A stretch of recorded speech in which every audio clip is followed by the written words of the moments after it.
ਸਤਨਾਮ ਸ਼੍ਰੀ ਵਾਹਿਗੁਰੂ ਸਾਹਿਬ ਜੀ। ਇੱਕ ਓੰਕਾਰ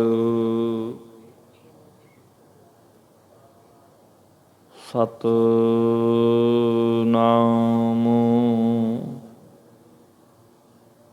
ਕਰਤਾ ਪੁਰਖ ਨਿਰਭਉ ਨਿਰਵੈਰ ਅਕਾਲ ਮੂਰਤ ਅਜੂਨੀ ਸੈਭੰ ਗੁਰ ਪ੍ਰਸਾਦ ਜਪ ਆਦਿ ਸਚ ਜੁਗਾਦ ਸਚ ਹੈ ਭੀ ਸਚ ਨਾਨਕ ਹੋਸੀ ਭੀ ਸਚ। ਵਾਹਿਗੁਰੂ ਵਾਹਿਗੁਰੂ ਵਾਹਿਗੁਰੂ ਵਾਹਿਗੁਰੂ ਵਾਹਿਗੁਰੂ। ਤੁਧ ਆਗਹਿ ਅਰਦਾਸ ਹਮਾਰੀ, ਜਿਉ ਪਿੰਡ ਸਭ ਤੇਰਾ। ਕਹੋ ਨਾਨਕ ਸਭ ਤੇਰੀ ਵਡਿਆਈ, ਕੋਈ ਨਾਉ ਨਾ ਜਾਣੈ ਮੇਰਾ।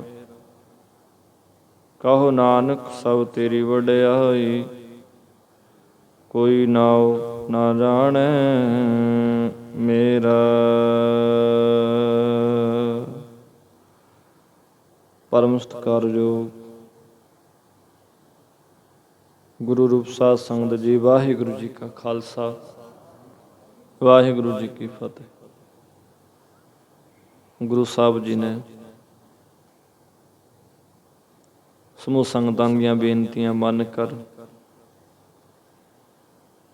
ਅੰਮ੍ਰਿਤ ਵੇਲੇ ਦੇ ਸੁਭਾਗ ਸਮੇਂ, ਸੁਹਾਵਣੇ ਸਮੇਂ ਬਖਸ਼ਿਸ਼ ਕੀਤੇ ਨੇ।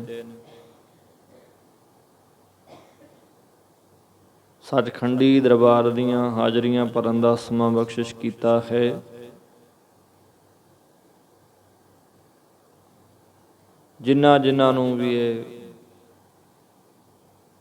ਅਮੋਲਕ ਸਮੇਂ ਪ੍ਰਾਪਤ ਹੋਏ ਨੇ, ਦਾਤੇ ਦੀ ਕਿਰਪਾ ਦੇ ਨਾਲ ਸਭ ਧੰਨਤਾ ਦੇ ਯੋਗ ਹੋ ਭਾਈ। ਸੋ ਆਓ ਜੀ, ਯਤਨ ਕਰੀਏ ਜਿੰਨਾ ਕੁ ਸਮਾਂ ਮਹਾਰਾਜ ਬਖਸ਼ਦੇ ਨੇ, ਆਪੋ ਆਪਣੇ ਖਿਆਲਾਤ, ਸੰਕਲਪ, ਵਿਕਲਪ ਗੁਰੂ ਮਹਾਰਾਜ ਦੇ ਬਚਨਾਂ ਦੇ ਨਾਲ ਜੋੜਨ ਦਾ ਉਪਰਾਲਾ ਕਰੀਏ, ਯਤਨ ਕਰੀਏ। ਸਾਡਾ ਰੋਮ ਰੋਮ, ਸਾਡਾ ਧਿਆਨ ਜੁੜ ਜਾਏ। ਨੇਮ ਜਿਹੜਾ ਨਾ ਜੀਵਨ 'ਚ ਬਣਿਆ ਰਵੇ, ਨਿਤਨੇਮ ਖੁੰਝੇ ਨਾ ਕਦੇ, ਮਨ ਕਰੇ ਡਰੇ ਮਨ ਪ੍ਰਮਾਤਮਾ ਤੋਂ, ਗੁਰੂ ਤੋਂ। ਭੈ ਪੈਦਾ ਹੋ ਜਾਏ ਅੰਦਰ, ਭਾਵ ਕਿ ਮਨ ਸਾਡਾ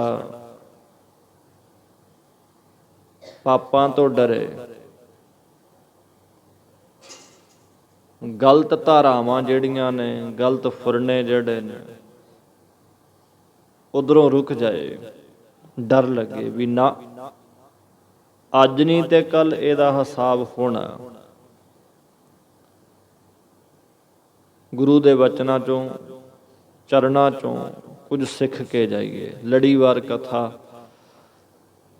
ਮਹਾਰਾਜ ਦੀ ਕਿਰਪਾ ਦੇ ਨਾਲ ਪ੍ਰਾਪਤ ਹੋਈ ਹੈ। ਕੱਲ ਜੋ ਵਿਚਾਰਿਆ ਸੀ ਕਿ ਧਨ ਦੌਲਤ ਪਦਾਰਥ, ਧੀ ਪੁੱਤਰ, ਕੋਈ ਸਾਥ ਨਿਭਣ ਵਾਲਾ ਨਹੀਂ। ਇੱਕ ਅੰਮ੍ਰਿਤ ਨਾਮ ਹੈ ਪਰਮੇਸ਼ਰ ਦਾ, ਪਵਿੱਤਰ ਧਨ ਜਿਹੜਾ ਨਾ ਠੱਗਿਆ ਜਾ ਸਕਦਾ, ਨਾ ਚੁਰਾਇਆ ਜਾ ਸਕਦਾ, ਨਾ ਉਹ ਗਵਾਚਦਾ, ਨਾ ਕੋਈ ਲੁੱਟ ਸਕਦਾ, ਨਾਮ ਘਟਦਾ ਵੱਧਦਾ, ਕਿਉਂਕਿ ਉਹ ਦੇਖਣ ਵਾਲੀ ਚੀਜ਼ ਨਹੀਂ। ਬਾਣੀ ਦੀ ਕਮਾਈ, ਨਾਮ ਸਿਮਰਨ ਬੰਦਗੀ ਦੇਖਣ ਵਾਲੀ ਚੀਜ਼ ਨਹੀਂ ਆ। ਉਹ ਸੁਰਤ, ਉਸ ਰੂਹ ਦੀ, ਉਸ ਪੁਰਖ ਦੀ, ਜੀਵ ਦੀ, ਉਸ ਮਾਲਕ ਦੇ ਵਿੱਚ ਅਭੇਦ ਹੋ ਜਾਂਦੀ ਆ। ਸੋ ਗੁਰਸਿੱਖ ਪਿਆਰਿਓ, ਫਿਰ ਉੱਥੇ ਜਿਨ੍ਹਾਂ ਨੇ ਗੁਰੂ ਦੇ ਕੋਲੋਂ ਉਪਦੇਸ਼ ਲੈ ਕਰਕੇ ਅੰਦਰੋਂ ਆਪਣੇ ਮਾਇਆ ਦੀ ਮੈਲ ਧੋ ਲਈ, ਬੁੱਧੀ ਨਿਰਮਲ ਹੋ ਗਈ, ਸ਼ੁੱਧ ਵਿਚਾਰਾਂ ਬਣ ਗਈਆਂ, ਤਾਂ ਨਾਮ ਪ੍ਰਾਪਤ ਹੋਇਆ। ਫਿਰ ਜਦੋਂ ਗੁਰੂ ਦੇ ਕੋਲੋਂ ਬੰਦਗੀ ਪ੍ਰਾਪਤ ਹੋਈ ਹੈ ਨਾ, ਨੇਮ ਬਣ ਗਿਆ, ਤਾਂ ਫਿਰ ਉੱਥੇ ਪਰਮਾਤਮਾ ਦੀ ਸੋਭਾ ਕਰਨ ਦੀ ਬਿਰਤੀ ਜਿਹੜੀ ਆ ਨਾ, ਉਹ ਬੰਦੇ ਨੂੰ ਪ੍ਰਾਪਤ ਹੁੰਦੀ ਹੈ। ਸੋਭਾ, ਮਾਲਕ ਦੀ ਸਹਾਇਤਾ, ਵਡਿਆਈ, ਤਾਂ ਕਿਤੇ ਜਾ ਕੇ ਉਹਦੀ ਕਿਰਪਾ ਹੁੰਦੀ ਹੈ। ਅਗਲੇ ਬਚਨ ਮਹਾਰਾਜ ਕਹਿੰਦੇ ਆ ਜੀ, ਰਾਮ ਨਾਮ ਧਰ ਨਿਰਮਲੋ, ਜੋ ਦੇਵੈ ਦੇਵਨਹਾਰ। ਕਹਿੰਦੇ ਭਾਈ, ਪ੍ਰਮਾਤਮਾ ਦਾ ਨਾਮ ਹੀ ਅਸਲੀ ਧਨ ਹੈ, ਜੋ ਮਨ ਨੂੰ ਸ਼ੁੱਧ ਕਰਨ ਵਾਲਾ ਹੈ। ਪਰ ਜੇਕਰ ਦੇਵਨਹਾਰ ਪ੍ਰਮਾਤਮਾ ਕਿਸੇ ਨੂੰ ਗੁਰੂ ਸਰੂਪ ਹੋ ਕੇ ਨਾਮ ਦੀ ਦਾਤ ਦੇਵੇ, ਤਾਂ ਰੱਬ ਦਾ ਨਾਮ ਅਸਲੀ ਧਨ ਹੈ, ਨਿਰਮਲ ਕਰਨ ਵਾਲਾ ਹੈ। ਇਹ ਨਾਮ ਜਿਹੜਾ ਹੈ ਗੁਰੂ ਦੇ ਕੋਲੋਂ ਪ੍ਰਾਪਤ ਹੋਣਾ ਹੈ। ਜੇ ਉਹ ਗੁਰੂ ਸਰੂਪ ਹੋ ਕੇ ਬਖਸ਼ੇ ਤਾਂ ਕਹਿੰਦੇ ਫਿਰ ਅੱਗੇ ਪੁੱਛ ਨਾ ਹੋਵੇ, ਜਿਸ ਬੇਲੀ ਗੁਰ ਕਰਤਾਰ। ਕਹਿੰਦੇ ਉਹਨਾਂ ਤੋਂ ਅੱਗੇ ਪਰਲੋਕ ਦੇ ਵਿੱਚ ਲੇਖੇ ਜੋਖੇ ਦੀ ਪੁੱਛ ਗਿੱਛ ਨਹੀਂ ਹੋਣੀ। ਜਿਨ੍ਹਾਂ ਦਾ ਬੇਲੀ ਕਹੀਏ ਮਿੱਤਰ ਸਹਾਇਕ, ਗੁਰੂ ਅਕਾਲ ਪੁਰਖ ਕਰਤਾ ਪੁਰਖ ਆਪ ਹੈ। ਜਿਨ੍ਹਾਂ ਨੇ ਆਪਣਾ ਮਿੱਤਰ, ਕਿਉਂਕਿ ਹਮਰੋ ਕਰਤਾ ਰਾਮ ਸਨੇਹੀ, ਸਾਡਾ ਸਨੇਹੀ, ਪ੍ਰੇਮ ਕਰਨ ਵਾਲਾ ਇੱਕ ਮਾਲਕ ਆ। ਐਸੀ ਬਿਰਤੀ, ਐਸਾ ਗਿਆਨ, ਫਿਰ ਕੋਈ ਜਾਣੈ ਕਵਨ ਇਹਾਂ ਜਗ ਮੀਤ। ਕੋਈ ਹੀ ਬੁੱਝਦਾ ਹੈ ਕਿ ਅਸਲੀ ਮਿੱਤਰ ਬੇਲੀ ਸੱਜਣ ਕੌਣ ਆ। ਅਸੀਂ ਸਰੀਰਾਂ ਨੂੰ ਮਿੱਤਰ ਬੇਲੀ ਬਣਾਉਣੇ ਆ। ਹਾਂ ਚਲੋ ਠੀਕ ਹੈ, ਵਿਚਰਨਾ ਸੰਸਾਰ 'ਚ, ਅਸਲੀ ਸਨੇਹ ਨਾ, ਜਿਹੜਾ ਅਸਲੀ ਸਨੇਹ ਇੱਕ ਮਾਲਕ ਗੁਰੂ, ਜੋ ਇੱਥੇ ਵੀ ਤੇ ਅੱਗੇ ਵੀ ਸਾਥ ਨਿਭਾਏਗਾ। ਸੰਸਾਰ 'ਚ ਰਹਿ ਰਹੇ ਆ ਨਾ ਆਪਾਂ, ਜਿੰਨਾ ਮਰਜ਼ੀ ਕਿਸੇ ਨਾਲ ਪਿਆਰ ਹੋਵੇ, ਸਨੇਹ ਹੋਵੇ, ਜਿਉਂਦਿਆਂ ਦਾ। ਅੱਧੇ ਬੋਲ ਆ ਕੇ ਖੜੂ ਬੰਦਾ ਠੀਕ ਹੈ, ਤੇ ਜਦੋਂ ਮੇਰੀ ਆ ਗਈ ਤਾਂ ਜਿਹੜਾ ਮੈਨੂੰ ਸਨੇਹ ਕਰਨ ਵਾਲਾ ਉਹ ਮੇਰੀ ਜਗ੍ਹਾ ਨਹੀਂ ਜਾ ਸਕਦਾ। ਜਦੋਂ ਉਹਦੀ ਆ ਗਈ ਮੇਰੇ ਤੋਂ ਪਹਿਲਾਂ, ਮੈਂ ਉਹਦੀ ਜਗ੍ਹਾ ਨਹੀਂ ਲੈ ਸਕਦਾ ਜਾਣ ਦੀ। ਇੱਕ ਪਰਮੇਸ਼ਰ ਦਾ ਨਾਮ ਹੈ, ਬੰਦਗੀ ਹੈ, ਗੁਰੂ ਹੈ ਜਿਹੜਾ ਨਾਲ ਜਾਊ।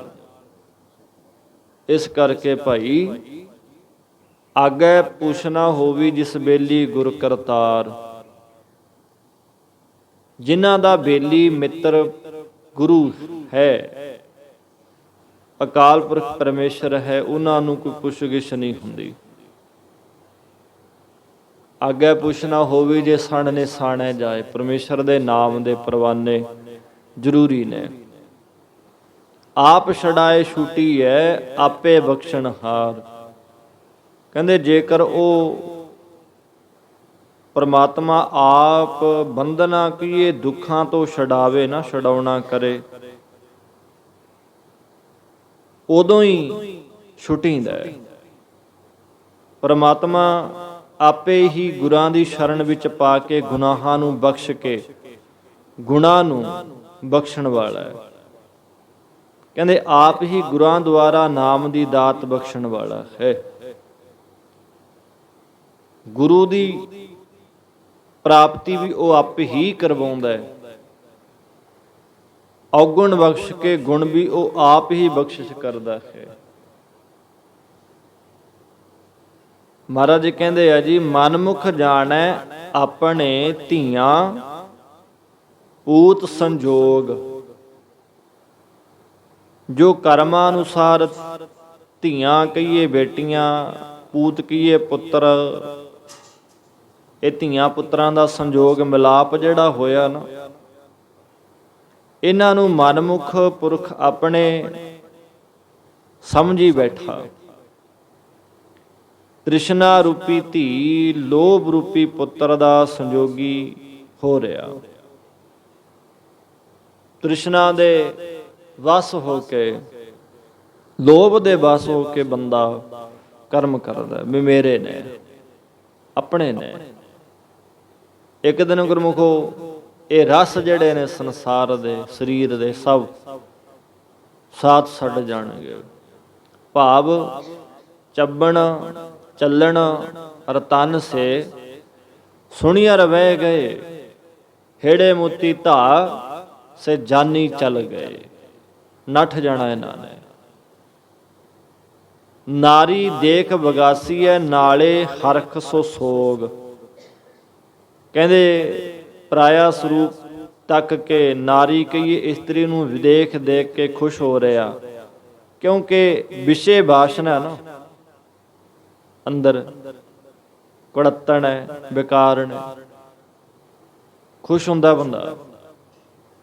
ਗੰਦੀ ਵਾਸ਼ਨਾ ਦੀ ਪੂਰਤੀ ਲਈ ਜਦੋਂ ਇਹ ਸਾਹਮਣੇ ਸਰੂਪ ਹੁੰਦਾ ਨਾ ਕਿਸੇ ਦਾ, ਸਿਆਣੇ ਉਹ ਸਮਝਦੇ ਹੋ, ਅੰਦਰ ਖੁਸ਼ੀ ਮਹਿਸੂਸ ਕਰਦਾ। ਇਹ ਬਗਾਸੀਆ ਖੁਸ਼ੀ ਜੋ ਹੈ ਨਾ, ਇਹਦੇ ਨਾਲ ਹੀ ਸੋਗ ਗਮ ਵੀ ਆ, ਖੁਸ਼ੀ ਦੇ ਨਾਲ ਗਮ ਵੀ ਆ। ਸੋ ਉਹਨਾਂ ਕਾਮੀ ਪੁਰਸ਼ਾਂ ਨੂੰ ਕਦੀ ਖੁਸ਼ੀ ਕਦੀ ਗਮੀ ਬਣੀ ਰਹਿੰਦੀ ਆ। ਬੱਚਾ ਜੰਮਿਆ ਵਧਾਈਆਂ, ਮਰ ਗਿਆ ਤਾਂ ਮਕਾਣਾ, ਐਸਾ ਹੁੰਦਾ ਰਹਿੰਦਾ ਹੈ। ਮਾਇਆ ਰੂਪੀ ਇਸਤਰੀ ਹੈ, ਮਾਇਆ ਨੂੰ ਦੇਖ ਕੇ ਖੁਸ਼ ਹੁੰਦਾ ਬੰਦਾ। ਜੇ ਮਿਲੇ ਤਾਂ ਖੁਸ਼ੀ ਆ, ਨਾ ਮਿਲੇ ਤਾਂ ਸੋਗ ਗਮ ਹੈ। ਭਾਵ ਕਿ ਮਾਟੀ ਕੋ ਪੂਤਰਾ ਕੈਸੇ ਨਚਤ ਹੈ। ਜਬ ਕਸ਼ ਪਾਵੈ ਤਬ ਗਰਭ ਕਰਤ ਹੈ, ਮਾਇਆ ਗਈ ਤਬ ਰੋਵਣ ਲਗਤ ਹੈ। ਮਾਇਆ ਨਾਰੀ ਆ, ਇਹਨੂੰ ਜਦੋਂ ਪਾਉਂਦਾ ਨਾ, ਇਕੱਠੀ ਕਰਦਾ, ਖੁਸ਼ ਹੁੰਦਾ ਵੀ ਹਾਂ ਜੇਬ ਭਰ ਗਈ, ਇੰਨੇ ਪੈਸੇ ਆ ਗਏ ਮੇਰੇ ਕੋਲ, ਠੀਕ ਹੈ, ਖੁਸ਼ੀ ਹੈ। ਬੜਾ ਮਨ ਵੀ ਹੁਣ ਮੈਂ ਕਿਸੇ ਦਾ ਕਿਆ ਦੇਣਾ, ਹੁਣ ਆਪਾਂ ਨੇ ਕਿਸੇ ਤੋਂ ਕੀ ਲੈਣਾ। ਇਕੱਠੀ ਹੋ ਗਈ ਮਾਇਆ, ਖੁਸ਼ ਹੈ ਬੰਦਾ। ਬੜਾ ਰਿਪੋਰਟ ਆ ਵੀ ਹੁਣ ਕਿਸੇ ਕੋਲ ਮੰਗਣ ਦੀ ਲੋੜ ਨਹੀਂ। ਇੱਕ ਨੁਕਤਾ ਹੈ ਸਮਝਣ ਦਾ। ਤੇ ਜਦੋਂ ਉਹ ਜਾਂਦੀ ਆ ਮਾਇਆ, ਜਦੋਂ ਖੁਸ਼ਦੀ ਆ, ਮਾਇਆ ਗਈ ਤਬ ਰੋਵਣ ਲੱਗਤ ਹੈ। ਜੇ ਖੁਸ਼ੀ ਆਈ ਆ ਨਾ ਉਹਦੇ ਆਉਣ ਦੇ ਨਾਲ, ਤੇ ਜਦੋਂ ਉਹ ਜਾਊ ਉਦੋਂ ਫਿਰ ਗਮੀ ਵੀ, ਹਾਏ ਮੇਰੇ ਪੈਸੇ। ਭਾਵ ਹੈ, ਭਾਵ ਕੇ ਰੋਵੈ ਕਿਰਪਨ ਸੰਚੈ ਤਨ ਜਾਏ। ਕੰਜੂਸ ਬੰਦਾ, ਮਾਇਆ ਆਉਂਦੀ ਖੁਸ਼ ਹੈ, ਜਦੋਂ ਜਾਂਦੀ ਆ, ਜਦੋਂ ਖੁਸ਼ਦੀ ਆ, ਉਦੋਂ ਉਹ ਰੋਂਦਾ ਹੈ। ਭਾਵ ਕਿ ਆਉਂਦੇ ਨੂੰ ਵੇਖ ਕੇ ਖੁਸ਼ ਹੋਣਾ, ਜਾਂਦੇ ਨੂੰ ਵੇਖ ਕੇ। ਜੇ ਖੁਸ਼ੀ ਹੈ ਤਾਂ ਫਿਰ ਗਮੀ ਵੀ ਆ। ਨਾਰੀ ਦੇਖ ਬਗਾਸੀ ਹੈ, ਨਾਲੇ ਹਰਖ ਸੋ ਸੋਗ। ਖੁਸ਼ੀ ਆ ਤੇ ਨਾਲ ਗਮੀ ਵੀ ਹੈ ਉਹਦੇ। ਤੇ ਮਹਾਰਾਜ ਕਹਿੰਦੇ ਆ ਜੀ, ਗੁਰਮੁਖ ਸ਼ਬਦ ਰੰਗਾਵਲੇ ਅਹਨਿਸ ਹਰ ਰਸ ਭੋਗ। ਉਥੇ ਖੁਸ਼ੀ ਗਮੀ ਬਣੀ ਰਹਿੰਦੀ ਹੈ। ਤੇ ਪਰ ਜਿਹੜਾ ਗੁਰਮੁਖਾਂ ਦਾ ਅਸਲੀ ਮਨੋਰਥ ਹੈ ਨਾ, ਉਹ ਇਹ ਹੈ ਕਿ ਗੁਰੂ ਦੇ ਉਪਦੇਸ਼ ਵਿੱਚ ਲੱਗ ਕੇ ਆਪਣੇ ਮਨ ਨੂੰ ਨਾਮ ਦੇ ਰੰਗ ਵਿੱਚ ਰੰਗ ਲਿਆ। ਇਸ ਲਈ ਰੰਗਾਵਲੇ ਕਹੀਏ ਆਨੰਦਿਤ ਹੋ ਰਹੇ ਨੇ। ਦਿਨ ਰਾਤ ਹਰੀ ਪਰਮੇਸ਼ਰ ਦੇ ਨਾਮ ਰਸ ਦੇ ਵਿੱਚ, ਪ੍ਰੇਮ ਰਸ ਦੇ ਵਿੱਚ ਆਤਮਿਕ ਆਨੰਦ ਨੂੰ ਉਹ ਮਾਣਦੇ ਨੇ। ਸਕੂਨ ਮਿਲਦਾ ਹੈ ਸੰਸਾਰ 'ਚ। ਆਤਮਿਕ ਆਨੰਦ ਸਾਨੂੰ ਤਾਂ ਪਤਾ ਹੀ ਨਹੀਂ ਵੀ ਆਤਮਿਕ ਆਨੰਦ ਕੀ ਹੁੰਦਾ ਹੈ। ਅੰਦਰ ਦਾ ਆਨੰਦ, ਅੰਦਰ ਦੀ ਸ਼ਾਂਤੀ, ਅੰਦਰ ਦਾ ਸਕੂਨ ਕੀ ਹੈ, ਗਿਆਨ ਹੀ ਨਹੀਂ ਇਹਦੇ ਬਾਰੇ। ਅਗਰ ਤੁਹਾਨੂੰ ਆਤਮਿਕ ਆਨੰਦ ਆਉਂਦਾ ਨਾ ਜੀ, ਤੁਸੀਂ ਗੁਰੂ ਦਾ ਦੁਆਰਾ ਨਹੀਂ ਛੱਡੋਗੇ, ਨੇਮ ਨਹੀਂ ਛੱਡੋਗੇ, ਆਪਣਾ ਸੇਵਾ ਸਿਮਰਨ ਨਹੀਂ ਛੱਡੋਗੇ। ਤੇ ਸਾਨੂੰ ਤਾਂ 2 ਘੜੀਆਂ 2 ਮਿੰਟ ਬੈਠਣਾ ਔਖਾ ਹੋ ਜਾਂਦਾ ਹੈ। ਕਾਰਨ ਕੀ ਹੈ? ਇਹ ਦਰਬਾਰ ਜਿਹੜਾ ਹੈ, ਆਹ ਜਗ੍ਹਾ ਜਿਹੜੀ ਆ, ਇਹ ਸੱਚਖੰਡ ਹੈ। ਸੱਚਖੰਡ ਮੁਫਤ ਵਿੱਚ ਮਿਲਦਾ ਹੈ, ਕੋਈ ਦੁਨਿਆਵੀ ਮੁੱਲ ਨਹੀਂ ਲੱਗਦਾ। ਲੱਗਦਾ ਕੀ ਹੈ? ਮਨ ਦੇਣਾ ਪੈਣਾ, ਉਹ ਅਸੀਂ ਆਪਣਾ ਦਿੰਦੇ ਨਹੀਂ। ਨਰਕਾਂ ਦੇ ਦਰਵਾਜ਼ੇ ਅਸੀਂ ਪੈਸੇ ਦੇ ਦੇ ਕੇ, ਟਿਕਟਾਂ ਕਟਵਾ ਕੇ ਖੋਲਦੇ ਹਾਂ, ਜਾਂਦੇ ਉਧਰ ਨੂੰ, ਨਰਕਾਂ ਵੱਲ ਨੂੰ। ਤੇ ਜਿਹੜੀ ਜਿੱਥੇ ਕੋਈ ਦੁਨਿਆਵੀ ਮੁੱਲੇ ਨਹੀਂ ਲੱਗਦਾ, ਉੱਤਰ ਨੂੰ ਜਾਂਦਾ ਨਹੀਂ ਬੰਦਾ। ਇਹ ਕੋਈ ਪਰਖ ਕਰਦਾ, ਕੋਈ ਕਿ ਆਤਮਿਕ ਆਨੰਦ ਹੈ ਕੀ। ਭੁੱਖ ਲੱਗਣ ਲੱਗ ਜਾਂਦੀ ਹੈ ਬਾਣੀ ਦੀ, ਨਾਮ ਦੀ। ਨਾ ਮਿਲੇ ਨਾ ਬੰਦੇ ਨੂੰ, ਏਦਾਂ ਲੱਗਦਾ ਵੀ ਅੱਜ ਕੁਛ ਛਕਿਆ ਨਹੀਂ, ਕੁਛ ਖਾਇਆ ਨਹੀਂ। ਅੱਜ ਭੁੱਖ ਲੱਗਦੀ ਹੈ, ਫਿਰ ਨਾਮ ਦੀ ਸੇਵਾ ਸਿਮਰਨ ਦੀ।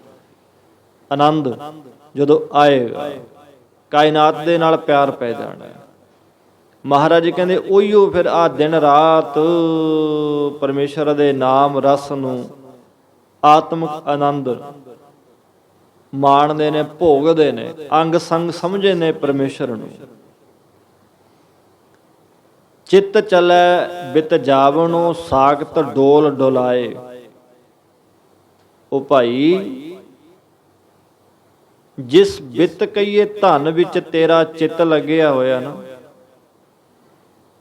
ਇਹ ਧਨ ਜਾਵਣੋਂ ਕਹੀਏ ਚਲੇ ਜਾਣ ਵਾਲਾ ਹੈ। ਚੇਤਨ ਮਾਇਆ,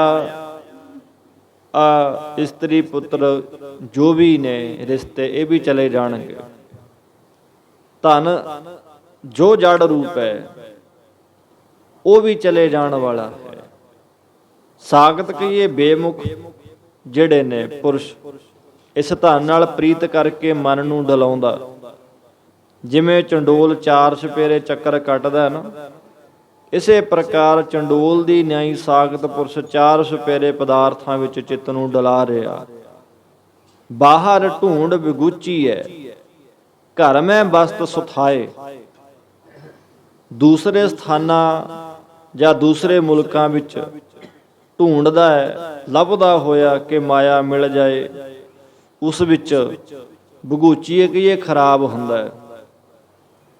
ਤੇਰੇ ਘਰ ਅੰਤੈ ਕਰਨ ਵਿੱਚ ਆਤਮਾ ਰੂਪ ਕੀਮਤੀ ਵਸਤੂ ਹੈ, ਉਹਨੂੰ ਸਾਧ ਸੰਗਤ ਰੂਪੀ ਸ੍ਰੇਸ਼ਟ ਥਾਂ ਵਿੱਚੋਂ ਪ੍ਰਾਪਤ ਕਰ।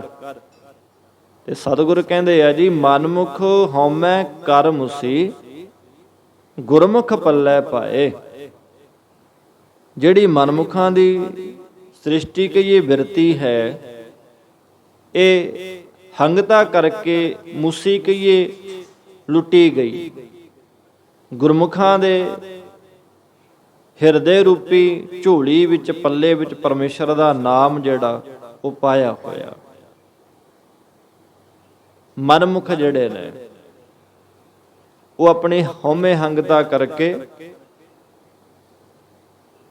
ਲੁੱਟ ਰਹੇ ਨੇ। ਜਾਣ ਬਰਤੀ ਸਨ, ਗੁਣਾ ਗਵਾਈ ਗੰਠੜੀ, ਅਵਗਣ ਚੱਲੀ ਵਨ।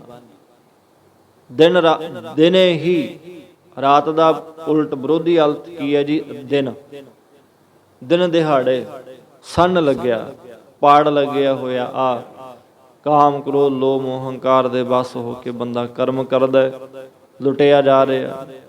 ਪਰ ਗੁਰਮੁਖ ਪੱਲੇ ਪਾਏ, ਗੁਰਮੁਖਾਂ ਦੇ ਪੱਲੇ 'ਚ ਪਰਮੇਸ਼ਰ ਨੇ ਨਾਮ ਦਾ ਧਨ ਪਾਇਆ ਹੋਇਆ ਹੈ। ਯਤਨ ਕਰੀਏ ਗੁਰਮੁਖੋ, ਆਪਣੀ ਹਉਮੈ ਹੰਗਤਾ ਕਰਕੇ ਅਸੀਂ ਲੁੱਟੇ ਨਾ ਜਾਈਏ। ਮਿਲੀ ਹੈ ਬਾਜੀ, ਇਹਨੂੰ ਜਿੱਤ ਕੇ ਜਾਈਏ, ਨਿਤਨੇਮੀ ਬਣੀਏ, ਆਤਮਿਕ ਆਨੰਦ ਆਵੇ। ਨਾਮ ਦੀ ਬਾਣੀ ਦੀ ਭੁੱਖ ਲੱਗੇ ਤਾਂ ਦੁਨੀਆ 'ਚ ਸੰਸਾਰ ਵਿੱਚ ਆਉਣਾ ਸਾਡਾ ਕਬੂਲ ਹੋਣਾ। ਨਹੀਂ ਕੁਛ ਨਹੀਂ ਜੀ ਮਿਲਣਾ, ਇੱਥੇ ਢਹਿ ਢੇਰੀ ਹੋ ਜੂ, ਸਭ ਕੁਛ ਖਤਮ ਹੋ ਜਾਣਾ। ਸਫ਼ਰ ਤੇ ਆ, ਹਰ ਇੱਕ ਬੰਦਾ ਸਫ਼ਰ ਤੇ ਹੈ, ਹਰ ਇੱਕ ਬੰਦਾ ਯਾਤਰਾ ਕਰ ਰਿਹਾ, ਸਫ਼ਰ ਜਾਰੀ ਆ ਸਭ ਦਾ। ਕੋਈ ਸੁੱਤਾ ਹੈ, ਕੰਮ ਧੰਦੇ ਕਰਦਾ, ਖਾ ਪੀ ਰਿਹਾ, ਬੈਠੇ ਹੈ, ਬੋਲ ਰਿਹਾ, ਚੱਲ ਰਿਹਾ, ਦਿਹਾੜੀ ਮਜ਼ਦੂਰੀ ਕਰਦਾ, ਇੱਥੇ ਬੈਠੇ ਆ, ਗੁਣਗਾਨ ਕਰਦੇ ਆ ਮਾਲਕ ਦਾ, ਤਾਂ ਵੀ ਸਫ਼ਰ ਜਾਰੀ ਆ। ਜਾਂ ਕਈ ਪਏ ਨੇ ਟੌਰ ਨਾਲ, ਸਫ਼ਰ ਉਹਨਾਂ ਦਾ ਵੀ ਜਾਰੀ ਆ, ਸਫ਼ਰ ਉਹਨਾਂ ਦਾ ਵੀ ਮੁੱਕਣਾ, ਜ਼ਿੰਦਗੀ ਉਹਨਾਂ ਦੀ ਵੀ ਗੁਜ਼ਰਨੀ ਆ। ਉਨੀ ਹੈ ਜਿੰਨੀ ਕੁ ਹੈ, ਨਾ ਨੇ ਵਧਣਾ ਨਾ ਘਟਣਾ। ਗਿਣਤੀ ਦੇ ਨੇ ਸਾਂ, ਕਿੰਨਾ ਕੁ ਦੂਰ ਰਹਿ ਗਿਆ ਸਾਡਾ ਅੰਤ ਜਿਹੜਾ ਰੱਬ ਜਾਣਦਾ। ਸੋ ਦਿਨ ਆਵਣ ਲੱਗ, ਕਿਸੇ ਨਾ ਕਿਸੇ ਮੁਕਾਮ ਤੇ ਜਾ ਕੇ, ਕਿਸੇ ਨਾ ਕਿਸੇ ਜਗ੍ਹਾ ਤੇ ਥਾਂ ਤੇ ਜਾ ਕੇ ਆ ਸਫ਼ਰ ਨੇ ਮੁੱਕ ਜਾਣਾ। ਸਫ਼ਰ ਦੇ ਮੁੱਕਣ ਤੋਂ ਪਹਿਲਾਂ ਪਹਿਲਾਂ ਰੂਹ ਗੁਰਮੁਖੋ ਪ੍ਰਮਾਤਮਾ ਕੋਲ ਪਹੁੰਚ ਜਾਏ। ਆਓ ਭੁੱਲਾਂ ਤੋਂ ਖਿਮਾ, ਇੱਥੇ ਸਮਾਪਤੀ ਹੈ। ਸ਼ਲੋਕ ਪਾਵਨ ਗੁਰੂ ਪਾਣੀ ਪਿਤਾ, ਦਿਵਸ ਰਾਤ ਦੁਇ ਦਾਈ ਦਾਇਆ, ਚੰਗਿਆਈਆਂ ਬੁਰਿਆਈਆਂ ਕਰਮੇ ਆਪੋ ਆਪਣੀ, ਜਿਨੇ ਨਾਮ ਤੇ ਆਇਆ ਨਾਨਕ ਤੇ ਮੁਖ ਉਜਲੇ, ਜਿਨੇ ਨਾਮ ਤੇ ਆਇਆ ਨਾਨਕ ਤੇ ਮੁਖ ਉਜਲੇ। ਵਾਹਿਗੁਰੂ ਜੀ ਕਾ ਖਾਲਸਾ, ਵਾਹਿਗੁਰੂ ਜੀ ਕੀ ਫਤਿਹ।